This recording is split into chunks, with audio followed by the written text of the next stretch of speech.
Hi, I'm John Green. Welcome to my salon. This is Mental Floss, and today marks our third consecutive and last video about death. Last week, we looked at ways you could reduce your risk of death. This week, we will discuss ways of dying that even micromorts can't predict. Let's begin where all great things do. With whiskey. Jack Daniel died from an infection sustained after he kicked a safe and busted his toe. All right, Mark, let's get started. To the intro.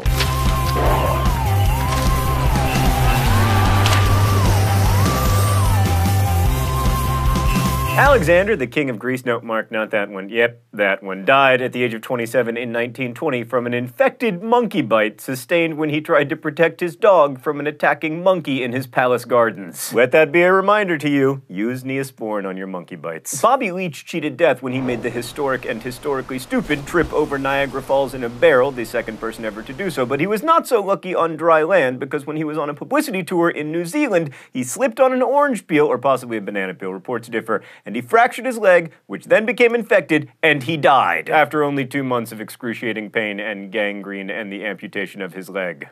Yay. Charles Valentin Alkan, a French composer, died in 1888 after he was crushed by a coat rack. Evidently, he fainted and pulled the heavy coat rack down on himself. Why was he alone in the coat rack closet? We shouldn't speculate. Attila the Hun reportedly died of a nosebleed on his wedding night. Tennessee Williams, author of some of the most endearingly brilliant plays of the 20th century, choked on an eyedropper bottle cap in 1983. He was holding it in his mouth while tilting his head back to do the eye droppings. Clement Vallandigham's reputation as a lawyer was cemented with his death in 1871. As counsel for the defense, he was trying to prove how the victim in a murder trial could actually have shot himself, and then he succeeded by actually shooting himself with the pistol in question. He died, but did win the case. Maria, Countess of Coventry, was a famous Georgian society beauty and a big fan of Georgian makeup, but she found that she was breaking out in spots, so she kept using more and more makeup until she died at the age of 27 of lead poisoning. Her spots were, in fact, symptoms of lead poisoning. Here's an occupational hazard peculiar to being a royal during the War of the Roses. Tradition has it that George Plantagenet was executed by drowning in a barrel of wine.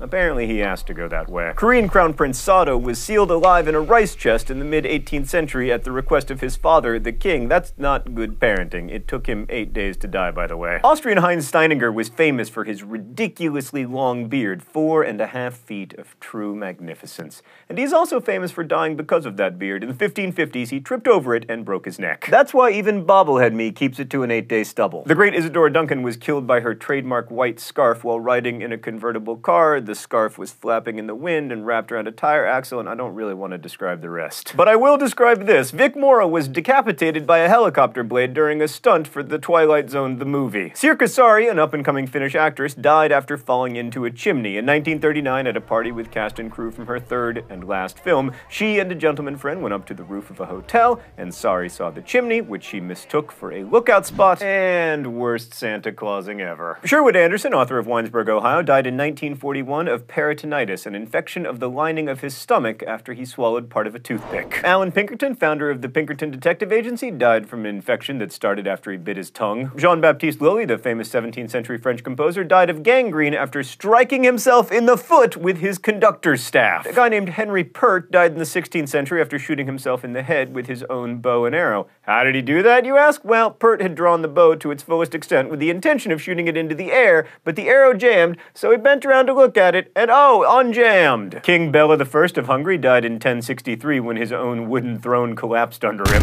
Mark, this episode is really depressing me. Let's talk about someone who lived. The guy who tied a bunch of balloons to his lawn chair and then flew up to 15,000 feet. He lived? Yes! He later died, but he lived through that. A tailor named Francois Reichelt jumped off the Eiffel Tower in 1912 wearing a parachute of his own making. It did not open. Greeks and Romans knew a thing or two about dying spectacularly, although to be fair, the myth and the real world mixed together, and it was a long time ago, so take all of these with a grain of salt. The playwright Aeschylus died around 455 after an eagle dropped a tortoise on his bald head. The tortoise reportedly lived. The philosopher Chrysippus is believed to have... Mark, that's not even a turtle, that's Yoshi. He's a dinosaur-ish.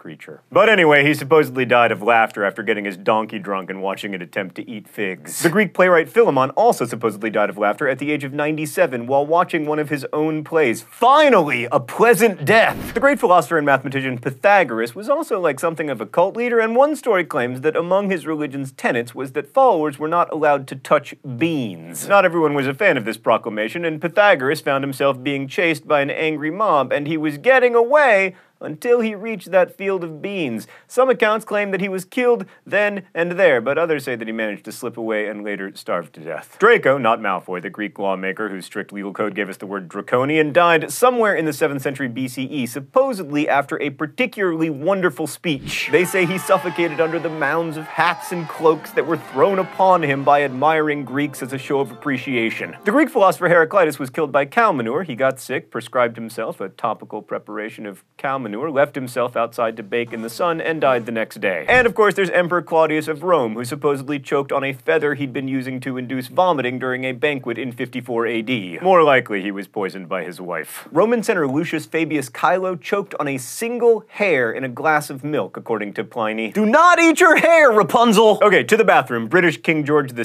died in 1760 after an overexertion on the toilet. Edmund II of England also may have died on the toilet by being stabbed in the butt by a Viking hiding in the privy. What can we say? It was 1016. These things happen. In fact, lots of people died on the toilet, including Lenny Bruce and all of these people. Arthur Aston, a Catholic royalist on the side of King Charles I during the English Civil War, was bludgeoned to death with his own wooden leg by Oliver Cromwell's forces. Viking leader Sigurd the Mighty was killed in about 892 CE by the decapitated head of his enemy. He'd affixed the head to his saddle, where its teeth grazed his legs, causing an infection that ultimately killed him. Jim Fixx was the formerly overweight guy who started the jogging craze in the US with his hugely successful The Complete Book of Running. He then died in 1984 of a heart attack while running. Was it the running, the smoking, the drinking? We'll never know. I just avoid all of them. And lastly, we return to the salon to discuss the famous and famously consumptive French actor and playwright Molière. He died during a staging of his play, The Imaginary Invalid. He was playing a hypochondriac, and everyone thought that his coughing fit was part of the acting. And that wraps up our roundup of terrible ways to die. Thanks for watching Mental Floss here on YouTube,